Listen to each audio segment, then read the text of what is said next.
नमस्कार विद्यार्थी मित्रमैत्रिणींनो, learn with Priyali घोडे बनकर या माझ्या यूट्यूब चॅनलमध्ये तुम्हा सर्वांचे सहर्ष स्वागत. विद्यार्थी मित्रमैत्रिणींनो, आज आपण पाहणार आहोत 2.5 आपला जो धडा आहे अ प्ले. तर यातील आपण आधीच्या व्हिडिओमध्ये वर्कशॉप, वॉर्मिंग अप सगळं काही बघितलेलं आहे. आता उरलेलं आहे फक्त मार्जिन क्वेश्चन आणि आजच्या व्हिडिओमध्ये आपण मार्जिन क्वेश्चन जे आहे ते बघणार आहोत. तर मार्जिन क्वेश्चन म्हणजे नेमकं काय, तर बघा इथे तुम्हाला आपले जे कविता आहे, धडे आहे, तर त्याच्या जो राईट हँड साईड किंवा लेफ्ट हँड साईडमध्ये इथे तुम्हाला जो कलरफुल भाग असा दिसतो आणि इथे काही प्रश्न विचारलेले असतात. तर त्या प्रश्नांनाच आपण काय म्हणतो, मार्जिन क्वेश्चन.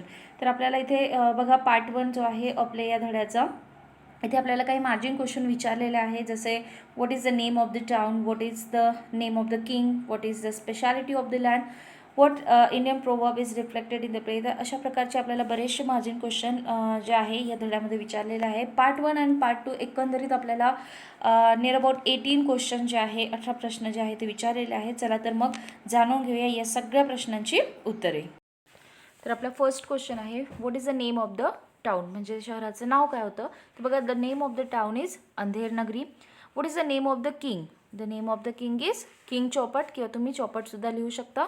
आपला पुढचा प्रश्न आहे, what is the speciality of the land, म्हणजे ती जी अंधेर नगरी आहे, लँड आहे, त्याची स्पेशालिटी काय आहे. तर बघा, speciality of the land is everything in the market is sold at the same price, म्हणजे त्या मार्केटमध्ये सगळ्या वस्तू ज्या आहेत त्या सारख्या किमतीला विकल्या जातात. Question number 4, what Indian proverb is reflected in the play. आता इंडियन प्रोवर्ब म्हणजे भारतीय प्रोवर्ब जी आहे ती कुठली रिफ्लेक्ट झाली आहे प्लेमध्ये. बघा, the Indian proverb is reflected in the play is टका शेर भाजी टका शेर खाजा. ठीक आहे. नेक्स्ट बघा, question number 5, do you think this is a good land to settle in and why. म्हणजे तुम्हाला काय वाटते की स्थायी होण्यासाठी हे जे लँड आहे, हे जे शहर आहे किंवा राज्य आहे, तर ते योग्य आहे का आणि का. Yes, I think the land of Andher Nagari is a good land to settle in. म्हणजे मला असं वाटते की अंधेर नगरी हे जे लँड आहे ते सेटल होण्यासाठी एक चांगलं लँड आहे. का बघा, because it is the only land where everything is sold at the same price. म्हणजे हे एकमेव अशी जागा आहे जिथे सगळ्या गोष्टी ज्या आहेत त्या सारख्या किमतीला विकल्या जातात. And there will be no complications, आणि त्यामुळे कुठलेही कॉम्प्लिकेशन्स नाही. We can settle there very well even if our income is low. आणि आपण आरामात तिथे सेटल होऊ शकतो, स्थायी होऊ शकतो. इवन आवर इन्कम इज लेस, म्हणजे जरी आपली मिळकत जी आहे, आपल्या घरात येणारे पैसे जे आहेत ते अत्यंत कमी असतील तरी. ठीक आहे. आता बघा, आपला क्वेश्चन नंबर 6 काय दिलेला आहे, what are the title of the king Chaupat. ठीक आहे. आता राजाला दिलेले वेगवेगळे जे टायटल आहे ते आपण बघूया. नोबल किंग, आता पाहिलं इथे तुम्ही प्रत्येक वेळेस किंग लिहू शकता किंवा नुसतं हे आपण टायटल लिहिलं तरी चालेल. Noble, mighty, great, royal, learn, gracious, reward are the title of the king Chaupat. ठीक आहे. अशा प्रकारे ही टायटल आपण काय बघितली होती प्लेमध्ये, राजाला दिलेली आपण बघितली होती. नेक्स्ट बघा, question number 7, can we call thieves truly hardworking and honest. आता जे चोर होते त्यांना आपण हार्डवर्किंग किंवा ऑनेस्ट म्हणू शकतो का. नो, नॉट ॲट ऑल, म्हणजे नाही, अजिबात नाही. Thieves cannot be hardworking and honest, म्हणजे थीव्स जे आहे, चोर जे आहे ते हार्डवर्किंग आणि प्रामाणिक असू शकत नाही. As they rob the possession earn by the other by working hard, म्हणजे दुसऱ्यांनी कष्टाने मिळवलेली जी मिळकत असते ते काय करतात, ते चोरून नेतात. इफ दे आर ऑनेस्ट, जर ते प्रामाणिक असते तर they would not be do such a crime, आणि जर ते प्रामाणिक असते तर त्यांनी अशा प्रकारचं जे आहे काम केलं नसतं. नेक्स्ट बघा, क्वेश्चन नंबर 8 आपल्याला काय दिलेलं आहे, if you had been the merchant what would you have said. जर तुम्ही मर्चंट असता तर तुम्ही काय म्हणाले असता. बघा, if I had been a merchant I would have ask the king to punish the thieves as they were trying to break in my house when my whole family was not there at home and it is a crime so they should be punish. आता मी असं म्हटलं असतं, मी जर merchant असतो तर मी राजाला असं म्हटलं असतं की त्यांनी काय करायला पाहिजे, चोराला पनिश करायला पाहिजे. कारण चोरांनी काय केलं की ते घरी नसताना त्यांच्या घरात एंट्री केली आणि जे आहे चोरी करण्याचा प्रयत्न केला, आणि तो काय एक प्रकारे गुन्हा आहे. त्यामुळे त्यांना काय करायला पाहिजे, आपण पनिश करायला पाहिजे. आपला नेक्स्ट क्वेश्चन बघा, what is the mortar makers excuse, is it believable. आता मॉर्टर मेकर जो होता म्हणजे चुना बनवणारा तर त्याचं जे एक्सक्यूज होतं ते काय होतं आणि ते खरंच बिलीव म्हणजे विश्वसनीय होतं का. बघा, according to the mortar maker he pour water with an extraordinary large mouth pot into the mortar mixture. आता त्याचं असं म्हणणं होतं की त्यांनी काय केलं की एक्स्ट्रा लार्ज माउथ असलेल्या भांड्यांनी त्यांनी काय केलं, पाणी ओतलं जे मिश्रण असतं त्यामध्ये. द एक्सेस वॉटर वॉज पोर down because of the useless pot made by the Potter. आणि हे सगळं का घडलं तर ते जे पॉट आहे युजलेस पॉट होतं आणि ते कोणी बनवलं होतं, पॉटरनी म्हणजे कुंभाराने बनवलेल्या त्या चुकीच्या भांड्यामुळे हे सगळं घडलं. It was not a believable excuse as pouring water can be control by us. आणि हे बिलिव्हेबल नाही आहे. आपल्याला प्रश्न विचारला होता इज इट बिलिव्हेबल, तर हे बिलिव्हेबल नाही आहे, विश्वसनीय नाही आहे. कारण भांडं जरी आपण म्हणू शकतो की डिफेक्टिव्ह असेल, भांडं चुकीचं जरी असेल तरी त्या भांड्यातून किती पाणी ओतायचं हे काय करू शकतो आपण, स्वतः कंट्रोल करू शकतो. ठीक आहे. आता बघा आपला पुढचा प्रश्न आपल्याला काय दिलेला आहे, do you think the Potter is telling the truth and Y. तुम्हाला काय वाटतं की पॉटर जो आहे तो खरं बोलतो आहे का आणि का. बघा, the Potter sed when he was shaping the mouth of the pot he heard the sweet delicate tinkling of anklet of money lenders daughter. इथे टिंकलिंग हवं आहे, एच जास्तीचं झालं आहे. I think he must be telling the truth as it might have disturbed his work and the mouth of the pot become too wide.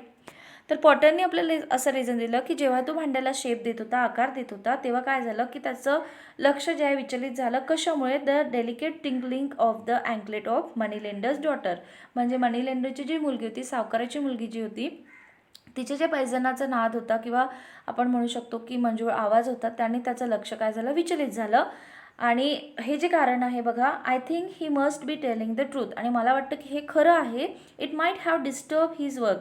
कदाचित त्याने त्या आवाजाने त्याचं जे काम आहे ते डिस्टर्ब झालं असेल. आणि mouth of the pot become too wide. आणि पॉट जे आहे त्याचं माउथ जे आहे, तोंड जे आहे ते अतिशय वाईड असं बनलं असेल. Okay, see the next question. Question number 11. Y is the daughter so confident that the king will not hang her, does her prediction come true. म्हणजे जी मुलगी होती आपलं मनी लेंडरची, सावकाराची मुलगी होती, ती कॉन्फिडंट का होती की किंग तिला हँग करणार नाही, म्हणजे फाशी देणार नाही. आणि तिचं जे प्रेडिक्शन होतं ते खरं झालं का. ओके, बघा, the daughter was very much confident that the king will not hang her. आता राजा तिला फाशी देणार नाही याच्याबद्दल ती अतिशय कॉन्फिडंट होती. का, बघा, because she knew that she was not guilty. आता इथे शीचं स्पेलिंगमध्ये थोडे मिस्टेक झाले बघा, SHE हवं आहे. Okay, she was not guilty and she also knew the king very well. कारण तिला माहिती होतं की ती दोषी नाही आणि ती राजालासुद्धा योग्य प्रकारे ओळखत होती. येस, हर प्रेडिक्शन कम ट्रू. आणि खरंच तिचं जे प्रेडिक्शन होतं ते काय झालं, खरं झालं. नेक्स्ट बघा, question number 12. Is daughters complain about the goldsmith true. ठीक आहे, तर डॉटरची जी कंप्लेंट होती अबाउट गोल्डस्मिथ ती खरी होती का. बघा, yes, it is true. The daughter was going to get married the next week and her jewellery was not ready. म्हणजे मुलगी जी आहे ती पुढल्या आठवड्यामध्ये तिचं लग्न होणार होतं आणि तिची ज्वेलरी जी होती ती तयार झालेली नव्हती. She had to leave the house to request the goldsmith to work faster and hand over her ornament on time for her marriage.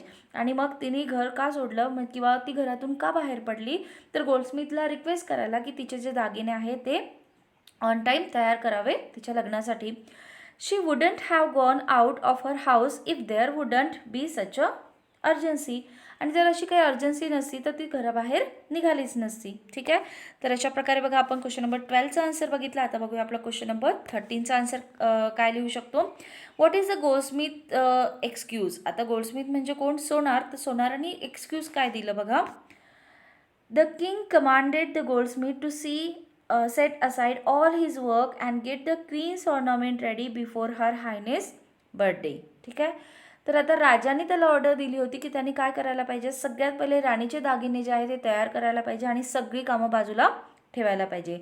So there had been a delay in making the ladies means कोण, तर मनी लेंडरची daughter. ठीक आहे. तर अशा प्रकारे या गोष्टीमुळे मनी लेंडरची daughter जी होती तिचे दागिने बनवण्यासाठी वेळ झाला. ब्रायडल ऑर्नामेंट म्हणजे नवरीचे जे दागिने आहेत ते बनवण्यास वेळ झाला. This was the goldsmith's excuse for not making the lady's ornament. आता इथे लेडी म्हणजे कोण? तर मनी लेंडर्स डॉटर. आणि हे कारण होतं की त्यांनी सावकाराच्या मुलीचे दागिने बनवलेले नव्हते, कारण की त्याला ऑर्डर दिली होती राजानी की सगळ्यात पहिले कोणाचे दागिने बनवायला हवे? राणीचे. ठीक आहे. नेक्स्ट बघा question number 14. Is Goldsmith telling the truth? Give reason for your answer. आता गोल्डस्मिथ जो आहे, सोनार जो आहे, तो खरं बोलतो आहे का? त्याच्या त्यासाठी काय द्या? रिझन द्या. Yes, I think the Goldsmith was telling the truth. म्हणजे मला वाटतं की गोल्डस्मिथ जो आहे, सोनार जो आहे, तो खरं बोलत होता. After making that the lady's ornament the goldsmith could have received the money from her. ठीक आहे. आता कारण तो खोटं बोलत नव्हता. After making that lady's ornament, कारण की त्या लेडीचे ऑर्नामेंट बनवलं होतं, goldsmith could have receive the money from her, म्हणजे त्याच्याकडनं तिला काय मिळाले असते? तिच्याकडनं त्याला पैसे मिळाले असते. But he did not think about the money whether whereas he thought about the respect and the honour of the king. आता मनी लेंडरच्या मुलीचे जर दागिने बनवले असते तर त्याला पैसे मिळाले असते, पण त्यांनी त्याबद्दल विचार न करता आदर जो आहे त्याचा विचार केला आणि honour of the king. So he started making the queen's ornament instead of the ladies bridal ornament. आणि म्हणूनच त्यांनी काय केलं तर राजांनी सांगितलेले जे दागिने होते राणीसाठीचे ते बनवायला सुरुवात केले इन्स्टिट ऑफ ब्रायडल ऑर्नामेंट. म्हणजे नवरी, म्हणजे जी मनी लेंडरची मुलगी होती ती नवरी होती आणि त्या नवरीचे दागिने बनवण्याऐवजी त्यांनी काय केले? राणीचे दागिने बनवण्यास सुरुवात केली. नेक्स्ट बघा question number 15. What is the sage request? आता जे साधू होते त्यांची रिक्वेस्ट काय होती? The sage request was that he should be hang instead of his disciple. तर त्याची रिक्वेस्ट काय होती की त्याच्या शिष्याऐवजी त्याला फाशी देण्यात यावी. नेक्स्ट बघा question number 16. What does the king want to know? आता राजाला काय जाणून घ्यायचं होतं बघा. The king want to know why the sage being a wise and holy man wishes to obstruct the course of justice. He also want to know why the sage wanted to be hanged in place of his disciple. तर राजाला काय जाणून घ्यायचं होतं की बघा, the king want to know why the sage being a wise and holy man, म्हणजे तो जो आहे अतिशय बुद्धिमान आणि होली म्हणजे पवित्रमान कसा आहे, त्याच प्रकारे तो त्याच्या शिष्याऐवजी फाशीची शिक्षा का घेण्यास इच्छुक आहे, किंवा त्याच्या शिष्य जो आहे त्याला दिलेली शिक्षा तो स्वतः का भोगण्यास तयार आहे. नेक्स्ट बघा question number 17. What was the king's willing to hang the sage and why? Was the king willing to hang the sage and why? आता राजाचे जे आहे, राजा सेज जो आहे, संत जो आहे, त्याला फाशी देण्यास तयार होता का, किंवा त्याची इच्छा होती का आणि का? बघा, no, the king was not willing to hang the sage because the sage told him that the one who would be hanged on that day in the kingdom would become the next king. आता सेजने त्याला सांगितलं होतं, संतांनी त्याला सांगितलं होतं की त्या दिवशी त्या राज्यामध्ये जो फाशीला जाईल किंवा ज्याला फाशीवर चढवला जाईल तो काय होईल? त्या राज्याचा पुढला राजा बनेल, त्या राज्याचा पुढला राजा असेल. So to become the next great king of Andher Nagari, he didn't want to hang the sage, whereas he wanted himself to be hanged. आणि म्हणूनच अंधेर नगरीचा पुढील राजा म्हणजे नेक्स्ट राजा जो आहे तो स्वतःच बनावं या उद्देशाने त्याने काय केलं की सेजला फाशी देण्याची त्याची अजिबात इच्छा नव्हती. त्याऐवजी he wanted himself to be hang, आणि त्याऐवजी त्याला असं वाटलं की त्यांनी स्वतःच फाशीवर जावे. नेक्स्ट बघा question number 18. What is your opinion about the king? Is he wicked, greedy, stupid, or all of this? Which of his action word shows that? आता तुमचं मत काय आहे की राजा जो आहे तो wicked, greedy, stupid किंवा यापैकी सगळंच होतं, and which of his action or word shows that? आणि त्याचे कुठले असे शब्द किंवा कृती जे आहे ते हे गोष्टी शो करतात. बघा, I think the king is stupid, कारण मला असं वाटतं की राजा जो आहे तो मूर्ख होता. He believes every person of his kingdom without any proof. का? तर तो त्याच्या राज्यातील प्रत्येकच व्यक्तीवर विश्वास टाकत होता एखाद्या म्हणजे त्या गोष्टीला कुठलाही प्रूफ नसताना देखील.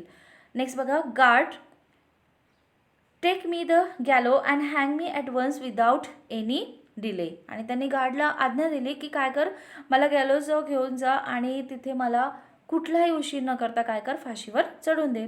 दिस action shows that he was really stupid. Being a king he should have thought of his action. आणि या वाक्यावरून असं लक्षात येते की तो खरंच काय होता, स्टुपिड होता. आणि बिईंग अ किंग म्हणजे एक राजा म्हणून he should have thought of his action. आणि एक राजा म्हणून त्यांनी नेहमीच काय करायला पाहिजे होतं, त्याच्या कृतीबद्दल काय करायला पाहिजे होता, विचार करायला पाहिजे होता. ठीक आहे, तर अशा प्रकारे आपल्याला मार्जिन क्वेश्चन जे आहे ऑल टुगेदर आपण म्हणू शकतो पार्ट 1 अँड पार्ट 2 मिळून आपल्याला एकंदरीत 1800 मार्जिन क्वेश्चन आपल्याला दिले होते. त्या सगळ्यांचे आन्सर आपण विथ एक्सप्लेनेशन इथे बघितलेले आहे. आणि इथे आपला प्ले जो आहे कम्प्लिटली इथे संपतो आहे. आपलं वॉर्मिंग अप, त्यानंतर पार्ट 1चा वर्कशॉप, पार्ट 2चा वर्कशॉप आणि ॲट लास्ट आपण मार्जिन क्वेश्चन जे आहे बघितलेले आहे. आणि एकंदरीत आपण सगळं जे आहे रिलेटिव्ह विथ लेसन इथे कंप्लीट केलेलं आहे. तर लवकरच भेटूया आपल्या पुढील व्हिडिओमध्ये. या प्रश्नासंबंधी जर तुमच्या काही क्वेरीज असतील, काही प्रश्न असतील तर कमेंट बॉक्समध्ये नक्की कमेंट्स करा. व्हिडिओ आवडल्यास तुमच्या मित्रांना शेअर करा, जेणेकरून या व्हिडिओचा उपयोग इतरही विद्यार्थ्यांना घेता येईल. आणि माझे जे अपकमिंग व्हिडिओज आहे, नेक्स्ट व्हिडिओज आहे, त्याचे टाइमली नोटिफिकेशन मिळवण्यासाठी माझ्या चॅनलला सबस्क्राईब नक्की करा. थँक्यू.